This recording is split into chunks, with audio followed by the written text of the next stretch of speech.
تمام مسلمان گرامی، جیسے کہ آپ حضرات کے علم میں ہے کہ آج کا ہمارا یہ احتجاج قرآن کریم کے تحفظ کے حوالے سے نکالا گیا ہے۔ میں مغربی دنیا کو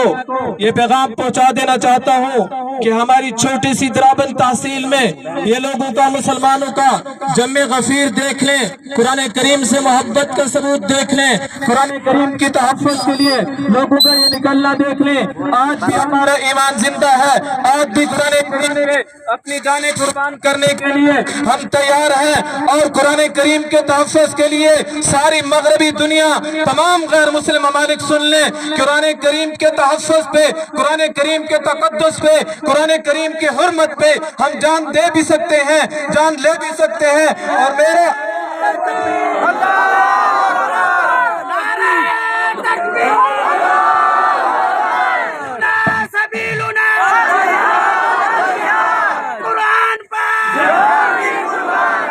تمام مغربی دنیا،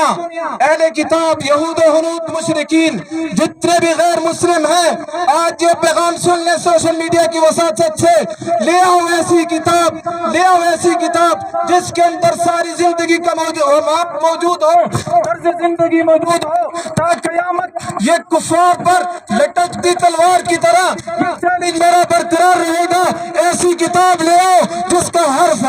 لفظ ایک ایک صورت محفوظ ہو، تا قیامت کو سور پر یہ چیلنج لٹکتی تلوار کی طرح رہے گا۔ یہ لڑ تو سکتے ہیں لیکن ایسی کتاب نہیں لا سکتے۔ آخر میں ایک بات کہوں گا، سارے مسلمان ہاتھ لہلا کر کہیں کہ قرآن کریم کے تحفظ پہ، قرآن کریم کے تقدس پہ اگر سویڈن کی حکومت کو برباد کرنا پڑا، سویڈن کی حکومت کو تباہ کرنا پڑا، اور ہماری پہنچ وہاں تک ہو سکی، سویڈن کی حکومت کو گرا کر رکھ دیں گے۔ اگر ان کو قرآن کریم چلانا آتا ہے تو ہم بھی طارق بن زیاد کے بیٹے ہیں، ہمیں بھی کشتیاں چلانا آتا ہے، ہمیں بھی جان کے نذرانے قربان کرنا آتا ہے۔ وآخر دعوانا الحمدللہ۔